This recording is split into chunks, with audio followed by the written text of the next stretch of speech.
अस्सलामु अलैकुम वरहमतुल्लाहि वबरकातुह। उम्मीद है कि आप तमाम हजरात खैरियत से होंगे। आज मैं आप हजरात को मियाँ बीवी के दरमियान आपसी ताल्लुक़ का एक बहुत ही दिलचस्प और सबक आमोज वाक़या सुनाने वाला हूँ।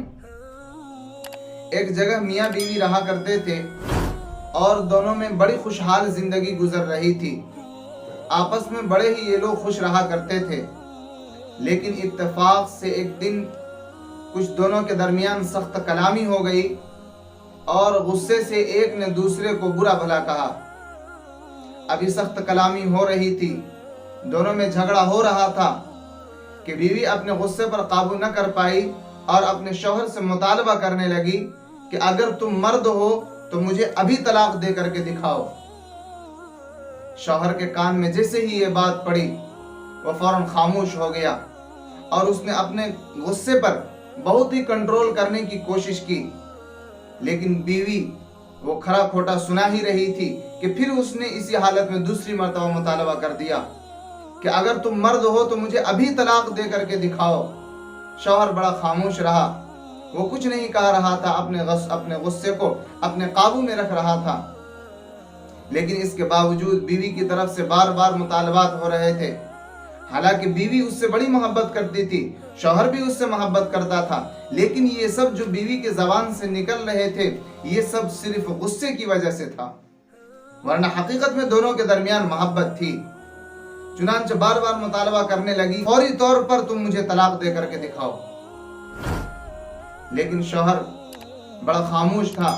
बिलाखिर उसने देखा कि बार बार मुतालबात हो रहे हैं तो इसको जवाब देना ही पड़ेगा। चुनांचे उसने एक खत लिखा, उसके अंदर उसने कुछ लिखे, लिफाफे के अंदर बंद किया और बीवी के हाथ में दे दिया। बीवी के हाथ में देते हुए कहने लगा कि ये तुम्हारे मुतालबात है, जो तुम मांग रही थी वो तुझे मैंने दे दिया। अब देखो ये घर का दरवाजा है, जिस रास्ते से तुम आई थी ये वही रास्ता है, तुम अब अपने घर जा सकती हो। चुनांचे बीवी रोती हुई उस घर से निकल जाती है और अपने माँ के यहाँ चली जाती है। कुछ दिन गुजरते हैं, उसके बाद फिर बीवी को शौहर की याद सताने लगती है और बीवी को शौहर की बड़ी याद आने लगती है। वो रोना शुरू कर देती है कि अच्छी जिंदगी हमारी गुजर रही थी, मेरे एक गुस्से की वजह से, एक कलाम की वजह से उसने मुझे छोड़ दिया और मुझे तलाक दे करके घर पे बैठा दिया। चुनांचे जब वो तन्हाई बर्दाश्त न कर सकी तो आखिर में अपने शौहर के पास फोन करने लगी और कहने लगी कि मुझसे गलती हो गई है, मैंने गुस्से में आपसे ये बात कह दी थी कि अगर आप मर्द हैं तो हमें तलाक दे करके दिखाएं। अब मैं माफी चाहती हूँ, मुझे माफ कर दीजिए। शौहर ने कहा कि ये तो तुम्हारा मुतालबा था, तुमने तो खुद ही कहा था कि अगर तुम मर्द हो तो दे करके दिखाओ, तो मैंने अपनी मर्दानगी साबित की है और तुम्हें मैंने जो तुम चाह रही थी मैंने दे दिया। लेकिन बार बार बीवी इसरार करने लगी कि हमसे गलती हो गई, हम तो नाकिसुल अक्ल हैं, हमारी अक्ल तो कम हुआ करती है, लेकिन आप तो मर्द हैं, आपकी अक्ल तो पूरी होती है, लिहाजा हमें माफ फरमा दे और फिर से अपने घर बुला ले। शौहर कहने लगता है कि अब तो तुझे मैंने जो देना था वो दे दिया है, अब तो बात खत्म हो गई। लेकिन बीवी के बहुत ज्यादा रोने पर और इसरार करने पर शौहर ने कहा कि अच्छा ठीक है, तुम्हें मैंने जो लिफाफा दिया था उस लिफाफे को खोल करके देखो, देखो उस लिफाफे के अंदर क्या लिखा हुआ है। बीवी घर के अंदर जाती है, कॉल पर बात हो रही होती है, उसने मोबाइल को होल्ड पे रखा, लिफाफे को खोला और उसको पढ़ने लगी। जब वो पढ़ी तो बड़ी हैरान हुई कि उसके अंदर लिखा हुआ था कि आसमान टूटकर जमीन पर गिर जाए और सितारे टूटकर सारे जमीन पर आ जाएं और जमीन फट जाए, इसके बावजूद मैं हरगिज हरगिज हरगिज तुम्हें तलाक नहीं दे सकता। ये बात उसने उस लिफाफे के अंदर लिखी थी।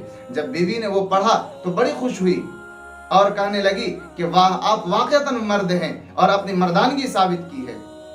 लिहाजा बीवी बड़ा खुश हुई और शौहर ने बीवी को माफ कर दिया। फिर दोनों आपस में खुशहाल जिंदगी गुजारने लगे। मेरे भाइयों, ये सब क्यों हुआ था? ये सिर्फ इस वजह से हुआ था कि बीवी ने अपने गुस्से पर कंट्रोल नहीं किया था। इस वजह से जब मियाँ बीवी के दरमियान कुछ बात हो जाए, आपस में गुस्सा हो जाए, तो एक आदमी का ठंडा होना जरूरी है, वरना अगर दोनों गुस्से की हालत में रहेंगे तो मामला खराब हो सकता है। اس واقعے سے ہمیں یہی سبق ملتا ہے کہ آپسی زندگی کے اندر اور گھریلو زندگی کے اندر اونچ نیچ تو ہوتی رہتی ہے، بس غصے کو اگر کنٹرول کر لیں گے تو شاید ہمارا گھر ٹوٹنے سے بچ سکتا ہے۔ اللہ تعالیٰ ہم سب کو کہنے سے زیادہ عمل کی توفیق عطا فرمائے، آمین۔